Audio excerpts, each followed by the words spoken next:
Good Thursday afternoon to you. I'm Marcelino Benito here with Sherman Chow, and right now the entire state is bracing for a winter storm that will bring extreme cold to Texas and the Houston area. Yeah, and right now Harris County Judge Lina Hidalgo sharing an update about the county's ongoing response to the severe weather. Let's listen in. Our chief meteorologist, Randy Shields, is here. She's the Director of Transportation and Operations for TxDOT. She will be giving some remarks. Paul Locke, Energy Director of Local Government Affairs Relations at Centerpoint, he will also speak. And Chad Woodard, who will also share some remarks. He's the Business Agent and Political Director of the Plumbers Local Union 68. Around the country and around the state, as you guys know, we are facing a period of winter storm and a cold front. And as far as we are concerned, it's coming from our northeast towards, as far as we're concerned, it's coming from our northwest toward our southeast. We've faced so many of these. Just in the time I've been in office in the past few years, we had a freeze in 2021. While COVID was going on, we had an Arctic blast in 2022. Last year, we had snow. Obviously, our region only faces these, if anything, once a year, so we're not built for it, but we're used to flexing that muscle of getting through emergencies, and here we are again, and we're working very hard on our end, and I know folks in the community know their piece as well, so you'll find a lot of this familiar. We've done it before, but of course this emergency, like all emergencies, is unique. So I want to share with you guys what we know so far, what we're doing as Harris County and government, and what we need you to do. I also want you to know that already it's buzzing upstairs. All throughout the county, folks are at work preparing, and here starting Saturday afternoon, I and my team and dozens of partners will be at our Emergency Operations Center day and night working for you until the danger passes. So we're looking at a winter weather event that will bring very cold temperatures. It'll bring freezing rain and some wind to Harris County over the next 3 to 4 days. We're expecting a hard freeze.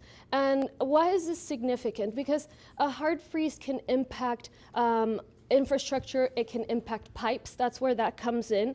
And so a hard freeze is temperatures below 24 degrees, and the extent to which it affects our infrastructure depends on just how cold it is and for how long. So that is one potential impact of what's coming. And the other concern is the roads, and road conditions are going to be tricky. We'll know more details by Saturday, but the fact of the matter is any kind of ice that we get on the roads is going to be a problem. Thank you. Actually, I meant to have this piece of paper. It was, and Jeff here was showing us. So think about a piece of paper. This amount of ice, this edge, you'd call it trace amounts of ice. But even that much ice would impact a roadway and make a roadway very dangerous, impassable. And so that's really our biggest threat when it comes to our roadways. So right now, the most concerned area should be the northwest part of the county, but I don't want people in the city of Houston or in the southeastern parts of our county to believe that they are out of the woods. The forecast is changing, and we cannot rule out ice anywhere in the county, especially on bridges and overpasses. We could also see some scattered power outages, but that is not the main concern here. And I will let Paul Locke speak a little bit to the power situation. I know that's something that we've faced before, and so naturally people are concerned about it. But know that I'm asking all the questions, and I'll also be speaking with ERCOT later on. The level of temperatures extremely cold. As always, we're preparing for the worst. We hope for the best, but we prepare for the very worst. So here's the takeaway for you. We ask that you be where you need to be by 9 p.m. on Saturday. So, you know, I know it's going to be the weekend. Maybe you're making plans now. Don't plan for unnecessary travel this weekend after Saturday evening. And so you should be where you need to be by 9. It's not like you don't have anything to do. The Rockets are playing. And so you can watch them. You can stay home and you can watch them. And there's so many sports you can watch. And really, this is a weekend to stay indoors. I know there's an election going on in Congressional District 18. The polls are open on Friday and on Saturday, and even today, Thursday, from 7 a.m. to 7 p.m. And so if you are in Congressional District 18, vote today, vote tomorrow, get it out of the way. Our county clerk, Tanisha Hudspeth, is in close communication with us, and she's in communication with the state. And I know all of us hope to allow the voting to continue for as long as possible, but there's a chance that it will not be able to take place on Sunday if the weather is bad enough. And so, so just get that done as soon as you can. We're already in communication with all our partners, including county departments, the City of Houston, the constables, the fire departments, hospitals, public health, the Red Cross, etc. Our county precincts are beginning road treatments on Friday. TxDOT and the toll roads started treating roads today. So one of the analogies we were using, it's like nail polish, right? You treat the road and then you wait for it to absorb, and then you treat it again. And so they're doing that with our most trafficked roads, busiest roads. So we're in the pre-icing stage, and then they'll continue doing additional work. The county plans to open warming centers as well. We will post that information on readyharris.org once we confirm locations and hours, and once we get closer to the actual incident. And in terms of what you can do, so the most important thing, have your winter weather preparations completed by Saturday night. Follow the 4 Ps. People, remember to stay indoors, remember to check on anybody who's elderly or vulnerable the next few days. We are going through and our call list of folks that have registered as being vulnerable.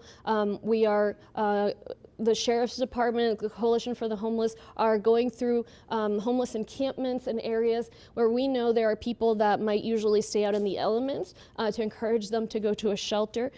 So that's the people part. The pets, keep your pets indoors. Make sure you have enough supply for you and for the pets starting Saturday up until perhaps Tuesday.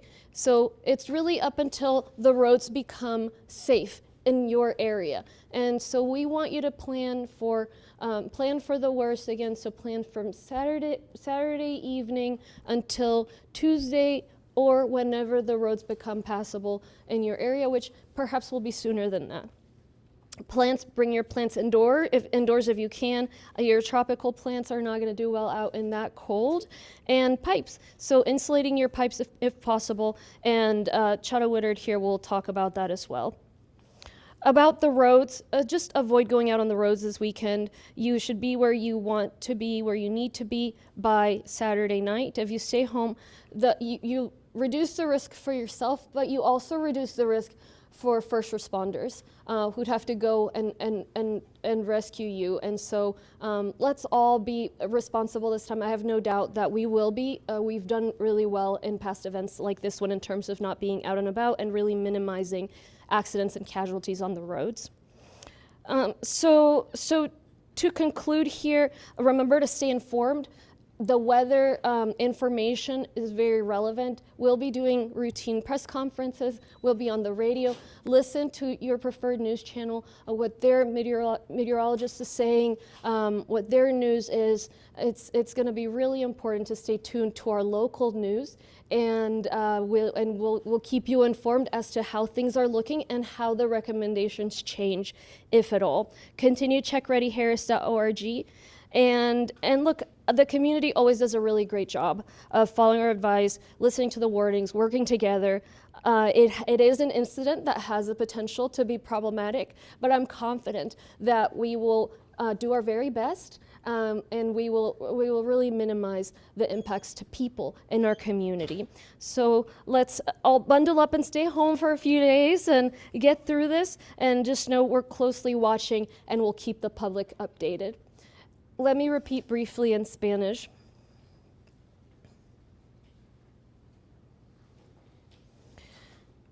Tanto el país como el estado y el condado está tomando medidas ante una tormenta invernal y un frente frío. En cuanto a nuestro condado, viene el frente del noroeste y pasa hacia el sureste.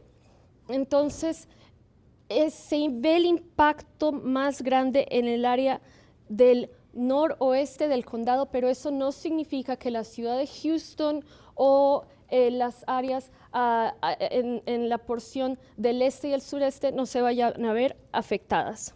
Hemos vivido algo así antes. Hubo una helada en 2021, si recuerdan, durante el COVID. En 2022, lo que llamábamos un Arctic Blast. Y el año pasado hubo nieve. Este año va a haber frío y va a haber riesgo también a nuestras vías. Entonces, sepan que estamos trabajando desde ya. Arriba hay mucha actividad, todas las agencias preparándose, afuera en las carreteras también estamos planeando para minimizar los riesgos de esta tormenta. Mi equipo estará en el centro de emergencias desde el sábado por la tarde hasta que termine esta emergencia. Yo también estaré ahí día y noche con docenas de departamentos y agencias para trabajar por su seguridad y mantenerlos informados. Hemos manejado emergencias como estas antes, el frío, pero todos los eventos son diferentes, todas las emergencias son distintas. Entonces, ¿de qué se trata esta? Temperaturas bajo de los 24 grados Fahrenheit. Eso significa que son temperaturas de un hard freeze. Entonces, ese es un límite que se pone y que define si va a haber impacto a la infraestructura, particularmente a la infraestructura de las calles y también del hogar, como las tuberías. Entonces, impacto a las tuberías depende de qué tan bajas sean las temperaturas y durante cuánto tiempo la temperatura esté a menos de esos 26, 24 grados. Entonces, una de las preocupaciones son las tuberías, la infraestructura, pero el segundo riesgo es hacia nuestras carreteras. Las carreteras no están preparadas para manejar hielo porque solamente enfrentamos heladas más o menos una vez al año, 3 días, entonces no es algo para lo que estén diseñadas las carreteras. Les muestro esta imagen que me explicó antes nuestro meteorólogo. Esta hoja de papel, entonces si ustedes la ven, es muy delgadita. Esta cantidad de hielo en las carreteras puede causar que las carreteras, o causaría que las carreteras fueran impasables. Se resbalarían los carros, sería peligroso. Entonces, eso es lo que nos preocupa en cuanto a las vías, porque hay una alta probabilidad de que haya hielo en las vías, particularmente aquellas vías elevadas, los puentes, y casi seguro en todas las vías en el noroeste del condado. También puede que hayan cortes de electricidad dispersos, pero no es la preocupación principal. Esto dicho, está aquí el representante de CenterPoint, porque sé que hemos pasado por varios apagones difíciles y es algo que nos preocupa mucho a todos. También estaré hablando después con ERCOT para asegurarnos que nos den ellos la confianza de que va a haber suficiente generación de energía, dado que esto afecta al Estado y no solamente a nosotros. Entonces debemos estar preparados. Sé que es el fin de semana, por favor, no prepare ningún tipo de viaje, no planee estar en las vías después de las 9 de la noche este sábado. No tiene razón, porque si usted está afuera, si algo le sucede, no solamente se pone en riesgo usted o a su familia, sino también a los policías, los médicos, las personas que lo van a tener que ayudar. Entonces, ¿qué estamos haciendo? Aquí en la Oficina de Seguridad y Gestión de Emergencias estamos activando al nivel 3, activaremos a nivel 3 el sábado alrededor de las 3 de la tarde. Eso no significa que estemos trabajando ahora. Como les digo, hay docenas de agencias trabajando aquí y alrededor del condado. Estamos en comunicación constante con los departamentos del condado, la ciudad de Houston, los policías, bomberos, salud pública, Cruz Roja, etc. La Cruz Roja está trabajando con la oficina del alguacil y las organizaciones en pro de los individuos sin hogar para informarles del frío que viene, para abogar por que ellos vayan a un refugio. También estamos estableciendo refugios a través del condado. Tendremos esa información disponible el sábado y en nuestra página web. Los precintos del condado van a empezar a tratar las calles el viernes, mañana. TxDOT, la agencia estatal de las vías, está tratando las vías desde ahora. Me explican que es como hacerse las uñas, como una capa de esmalte. Se pone una, la deja descansar, luego se pone la otra. Entonces, desde ahora está empezando a tratar esas carreteras para que la carretera absorba esa primera capa y luego puedan poner otra. Tenemos elecciones hoy día. Si usted vive en el Distrito Congresional 18, usted sabe que hay elecciones. Entonces, los centros de votación están abiertos hoy jueves, mañana viernes y el sábado y el domingo. Entonces, si va a votar, vote lo más pronto posible. Vote hoy, vote el viernes, de repente el sábado durante el día. Lo más posible es que el domingo no se pueda votar, entonces vote, dígale a sus amigos que por favor participen lo más pronto posible. En cuanto al frío, lo más importante que puede hacer es tener listos todos los preparativos para el clima invernal antes del sábado por la noche. La lluvia helada comenzará el sábado y entonces, ¿cuáles preparativos? Personas, planea quedarse en casa, tener todas la comida, las medicinas, todo lo que necesite usted. Hable con personas mayores o vulnerables en su comunidad. Las mascotas, igual, tener suficientes provisiones para las mascotas unos 3 días. En las plantas, meta sus plantas en casa si puede o cúbrelas. Y las tuberías, aísle las tuberías si es posible y ahorita hablará un experto acerca de cómo aislar las tuberías.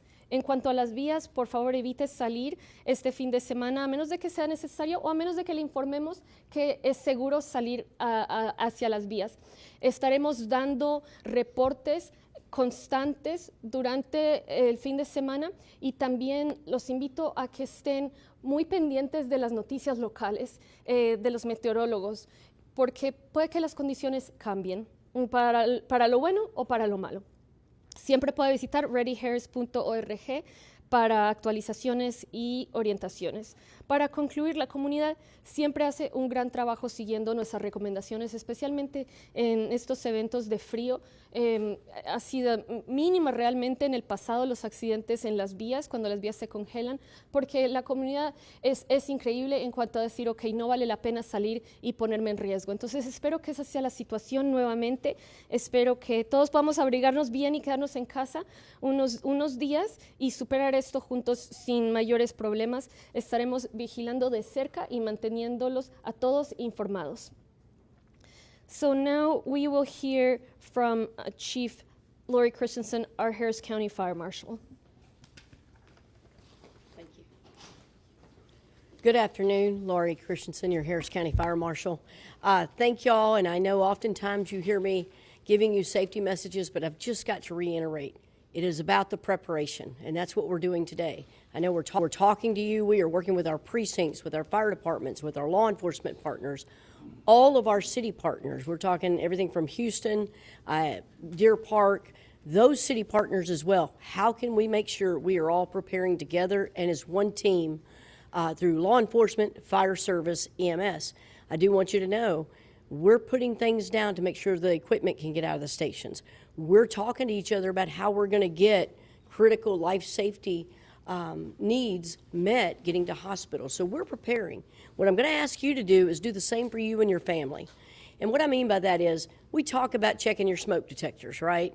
Yes, check those. I say smoke detectors, heat detectors. Some people, take the batteries out. I know Christmas time was just here. Let's make sure those batteries are in there. The other thing to do right now is this is a great opportunity for you to get with your family and practice 2 ways out of the home. And I say that because, no, we don't want to put you out in the freeze, but we also know that during the winter storms, there could be times maybe you started up your fireplace and maybe you haven't cleaned it. But I know you're thinking about doing that this afternoon. And the other thing is sometimes you've turned the heater on or you've put a space heater in a place that you forgot you weren't supposed to move it away from the pets. You were supposed to move it away from the blankets. And make sure children who have never seen a space heater turned on understand to stay away. You want to keep that distance. But again, no 2 ways out. Check your smoke detector. If you have a carbon monoxide detector, check that as well. Not every home requires one. Now on the carbon monoxide, the other thing I really want to encourage you on, I was talking about the preparations we do, and we get used to this, right? We get better every time. I'd like to say that we have after-action reports, and we always learn something from each other. That being said, why wait until if the power were to go out or you were to need something to get your generator put in a location to start? How about maybe, if you can't do it today, maybe tomorrow, before this cold hits, you go out, take a piece of chalk and put it out on the driveway or put it out somewhere. Take a piece of tape.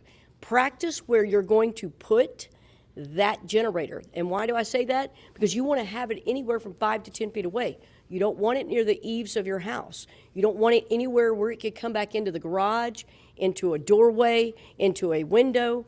You want to make sure you have a place to put it. The time to put it out there is not when it's cold and you're slipping and you're sliding. Let's make sure you're ready. Now, at the same time, make sure you have all the preparations you need to wrap your pipes. We've talked about that, the pets. And if you have pets outside, which I know I have a lot of friends who, they're in the FAA and they have their animals, let's remember we want to be very, very careful. If you're going to put heat lamps out there or if you're going to put something out there with your pets, remember that can catch on fire and those can be flammable. There are safety ways to put those there so that the animals are taken care of. Take time to look at that now. If you need some help, look it up online, make a phone call. I know Public Health, they do a great job of helping talk about pets and safety. I know all the departments here in the county, and I know I've been talking to the city. We're trying to put out the same messaging. How can we help you prepare? So now we've talked about smoke detectors. We've talked about carbon monoxide. The other thing I want to talk about is not only that escape plan. When I talk about 2 ways out, make sure you have a meeting place for your family.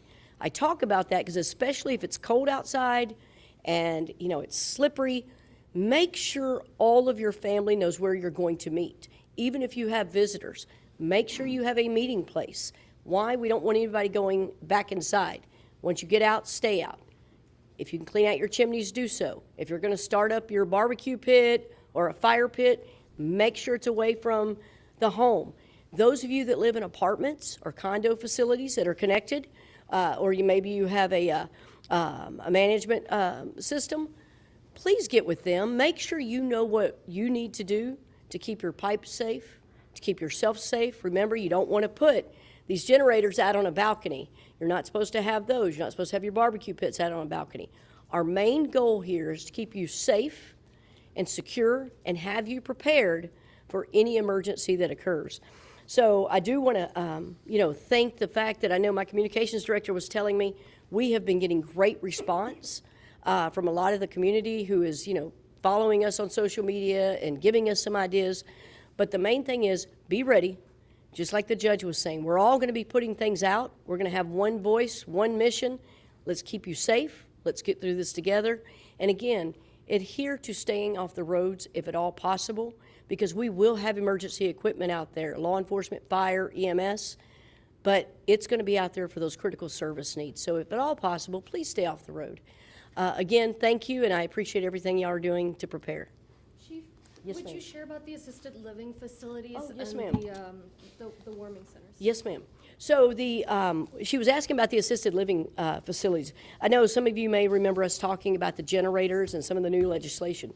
I want you to know that in the unincorporated county, we have had significant success We have checked with all of our partners. They are all prepared with their generator backup plans. They are ready. Again, I know we're working very, very closely with CenterPoint. We feel good about how everything's going to look, but they are ready. We've also been working with our commissioner precincts, and what we're doing is, even though there's a standard shelter list and there's things that get put out, we're making sure if they're going to open any up, if they have any unmet needs, we're going through and just doing a quick little cursory walkthrough, safety walkthrough. Because again, just like you, we're asking you to prepare at home, they're asking us to prepare and be ready and make sure we have all the safety things in place to prepare when you come there. So yes, I will tell you the generators, we're extremely happy with that. But I do want to encourage you, and Judge, that's a really good point. The facilities that are apartment facilities and living centers that say 55 and up, remember, those are unregulated. There are no requirements to have a backup power system, such as a generator or anything like that. So if you live in a complex that is not regulated, which means it just doesn't have to have a license, which is fine. Doesn't mean there's anything wrong. But again, please get with management. Make sure you know how you're going to get downstairs. Make sure they've reached out to their local fire department. If for some reason the power goes down, most of the fire departments will put you on a schedule to make sure if you need help getting down the stairs, they can do that. So but we're ready, and any other questions, we look forward to helping answer those. Thank you. Thank you, Chief. And so Raquel Lewis, the Southeast Texas Director of Communications for TxDOT, is here to answer questions. Next, I'd like to invite Randy Shields, the Director of Transportation and Operations from TxDOT, to speak. And good afternoon, and thank you guys for being here. As the judge previously mentioned, our crews did start pre-treating our Tier 1 through Tier 4 roads this morning. We are in our pre-prep phase, our anti-icing stage of things. And so for those, example, a Tier 1 would be our interstates, anything with a controlled access, but we are working on treating all of the structures, elevated bridges, overpasses, direct connects, things like that. South of I-10, we'll be doing the elevated structures on Tier 1 and 2 of the main lanes and the frontage roads, so we'll be working on those. We are prepared to shift as if the forecast should shift. We are monitoring that closely. We have shift work starting, so we will have our folks out. You'll see them out on the road spraying brine. They will begin Saturday at noon. They will work 13-hour shifts. We have a EOC that's involved with this EOC, but a separate EOC to manage all of the different counties that we take care of. That will be stood up as well. The southern sections will be, where they don't get those weather, we'll be pulling them up to kind of assist up here as well. As for resources, we do have approximately 40 vehicles that are prepped for brining operations. We have 450,000 gallons of brine prepped already. We've got 7,300 cubic yards of chat rock should we need to switch into a de-icing stage, and 140 meltdown 20 super stacks. So we are prepared and ready to go. We'll continue to monitor the situation and adjust and shift as needed. Thank you. Thank you. Thank you. We appreciate your partnership and the state's partnership as well. And I want folks to know that the roads outside police stations, fire stations, hospitals will also be treated so that those first responders can do their jobs. Let me invite now Paul Locke, Energy Director of Local Government Affairs Relations at CenterPoint. Thanks, Judge. CenterPoint is prepared and ready to go. We've been monitoring the weather all week. We activated our Emergency Operations Center yesterday, and we've got 3,300 employees ready to work this storm. We have 3 staging sites set up across the region, 2 of which are on the northern side of our territory. We've inspected all of our electric facilities, including all 270 electric substations. We've got 14 compressed natural gas trailers in the strategically located around the region in case there's a disruption with gas supply. And we just encourage our customers to have a plan to stock up on food, water, batteries, and safety is our core value. If you see a down power line, please stay 35 feet away and give us a call. And if you smell natural gas in your house, please step outside and call us, and we will come check it out. Thank you.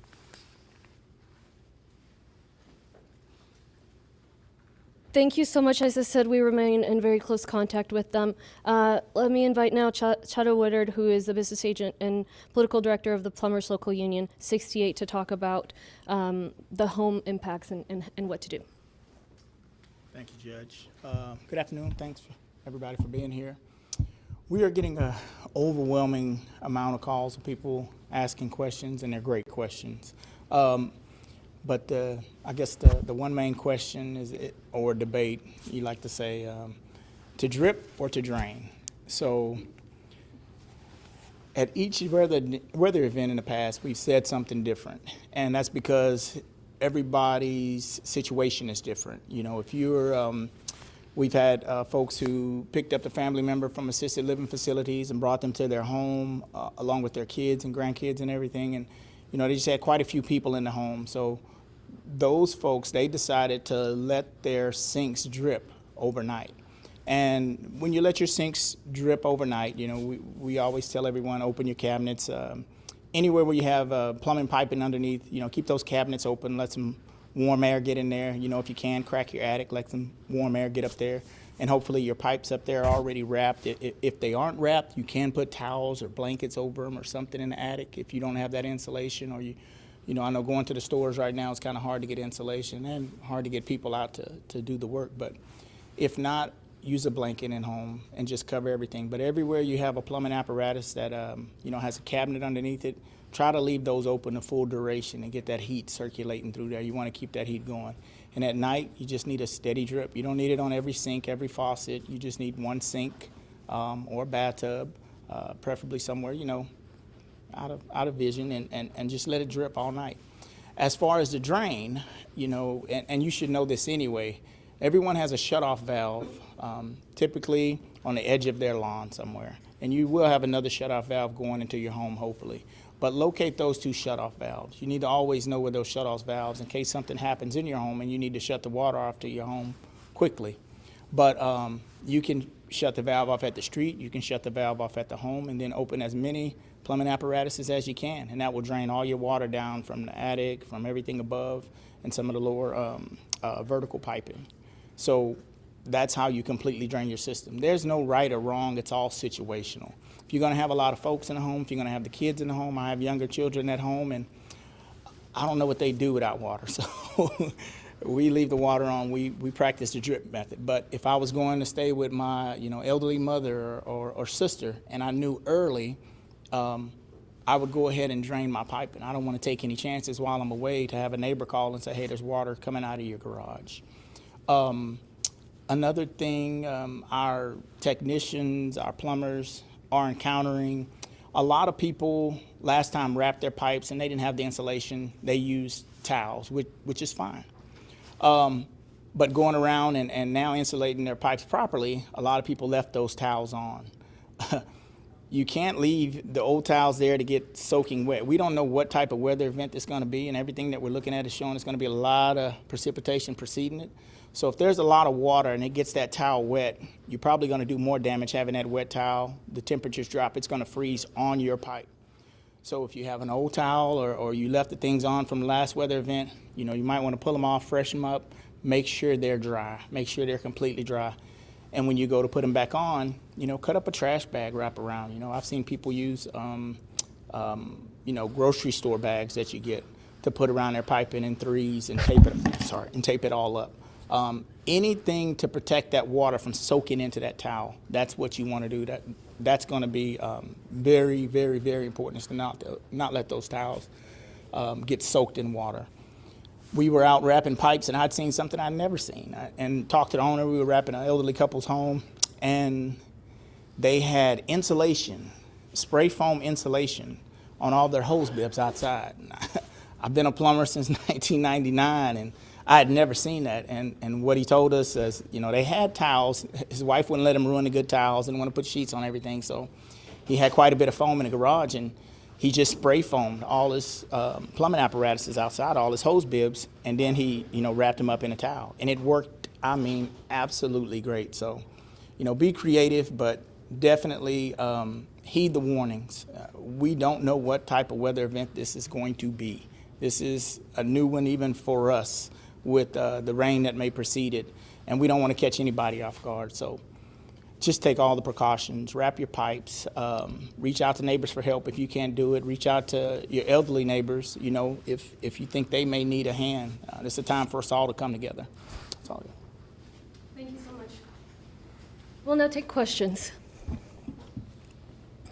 Judge, you said that at this moment in time, power outages is a main concern. Can you talk more about that? That's right. I mean, we were going over the causes of the power outages in the past, right? So in 2021, it was a generation issue with ERCOT. And so that conversation is happening. And then we had some issues last year with the tree limbs falling on the power lines. Okay, in theory, that's possible if we get enough rain to freeze, if we get a 1/4 inch perhaps of ice, and the tree limbs with a little bit of wind that falls on the power lines. But you see, it's a lot of ifs. And other issues, we just right now do not see a high level or high chance possibility, but that doesn't mean it won't happen, because we're always surprised in these incidents. Most of the times we're surprised. It's a disaster. It's called a disaster. It's called an emergency for a reason. And so that's why we have this ongoing communication with Centerpoint, communicating with ERCOT, and we really appreciate the presence of Paul Locke here. What about for anyone that's watching through live stream or anyone that's going to be watching this? Is there anything that they can do right now aside from like staying home after 9 o'clock on Saturday? But as far as signing up for certain alerts, anything that they can do to get obviously they're getting them from us, but anything that has to do city related, county related? Yes, so a couple of things. So first, the piece about staying home starting Saturday includes having the supplies, right? So we're just talking about the water. Just think about enough water, enough food for, 3 days or so. You can sign up to this number 888-777. So text freeze to 888-777. We will keep folks posted. And then, as I said, we're going through the assisted living facilities, the folks that are registered as being vulnerable. And we're working with 211 to try to make sure that once this hits, they will have an option there to where people can call if it's not a 911 situation, but I need transportation to a shelter type situation. All right, thank you. Thank you so much. That's it. Okay. All right, we've been listening to County Judge Lina Hidalgo and other county officials brief us on their preparations here in Harris County as we await this winter weather this weekend. The county's saying they're hard at work preparing. The Emergency Operations Center will be operating day and night starting Saturday afternoon until the danger passes. Right, and County Judge Lina Hidalgo's big message was by Saturday, 9 p.m., to be home, to be hunkered down, as it were. Perhaps watch the Rockets. Yes, she did mention that a few times. But you may say she sort of framed it as a self-imposed curfew, if you will. So those were a couple of the comments. Of course, we want to get to Chris Ramirez to get the latest on that forecast. Chris? Yes, of course. Right now we are above freezing. It is sprinkling out there. Temperatures at 62 degrees, but it's important to note the timeline of what we're expecting to see more of the worst winter weather impacts for us here across southeast Texas. So as we head into Saturday between 7 a.m. and 4 p.m., we're going to have a cold rain. Temps are going to be above 40 degrees.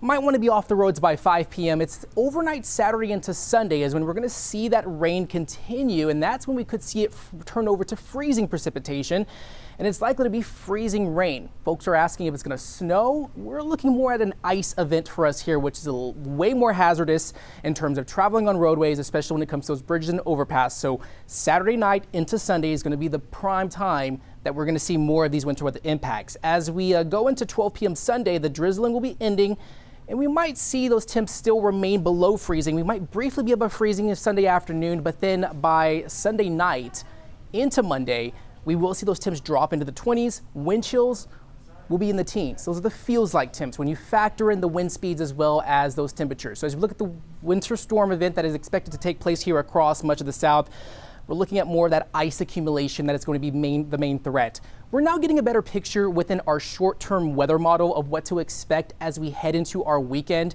And that's exactly what I just said. We're expecting mostly rain conditions as we head into Saturday afternoon. It's when we go into Saturday night into Sunday is when those temps will be still rather cold, but overnight lows dropping into the low 40s. And as we get closer towards around 11 p.m. Saturday, we're going to see another swath of precipitation that is going to be moving through. And that's when we're starting to see more of a southerly track with this short-term weather model of bringing more of that ice, freezing rain into the Houston area. This right here is not good news, especially when it comes to our short-term weather model, our in-house weather model. And this could be a bit heavy, which ultimately means that we could see more of that ice accumulation as we head into the early hours of Sunday morning. That is when we're expecting to see more of the ice accumulations, the travel impacts into Sunday.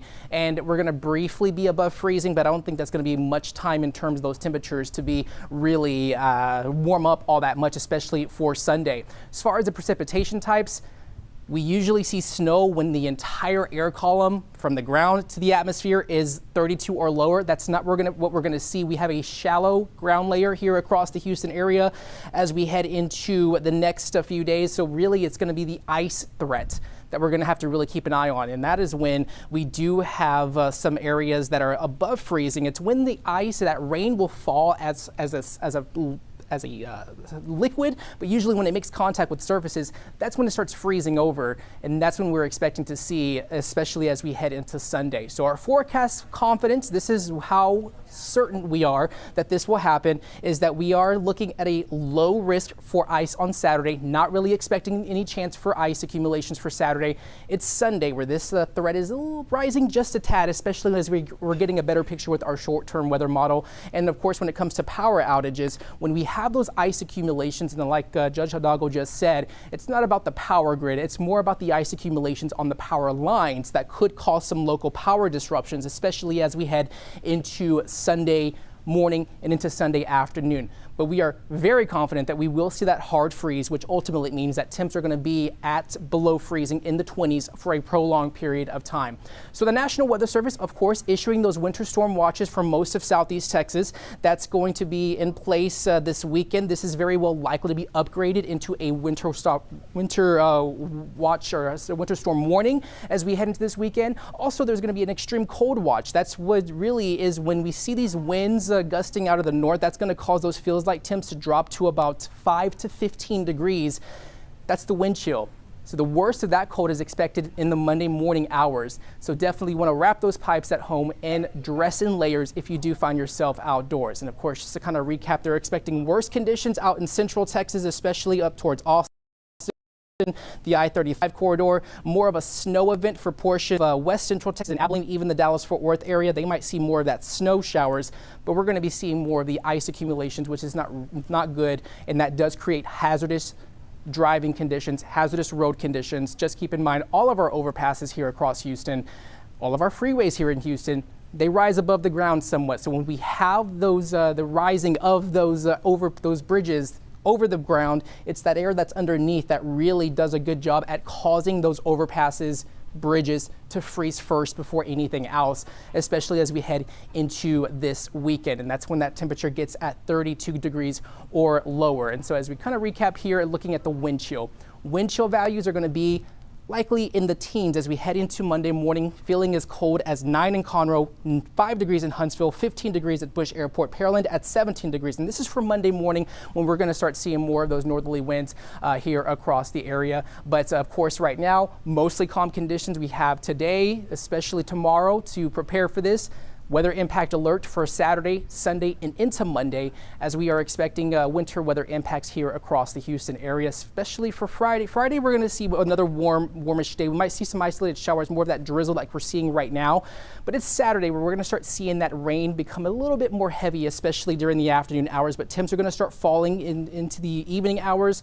Sunday, the day that we're going to see more of the worst impacts, especially as we head into Sunday morning, as well as into the later hours of Sunday morning. And then we are expecting that hard freeze to be in place for Monday, as temps are going to drop into the low 20s here across the Houston area, and then warming right back up into the 50s and 60s by the middle of next week. So that's something to keep an eye on. That's the timeline of what we're expecting to see here across the Houston area. And that's why we are issuing that weather impact alert for Saturday, Sunday, and into Monday. So you at least have today and into tomorrow to prepare for this event, as well as make the necessary precautions around your home, especially as we are going to be facing another significant winter weather event here across Texas and across the Houston area.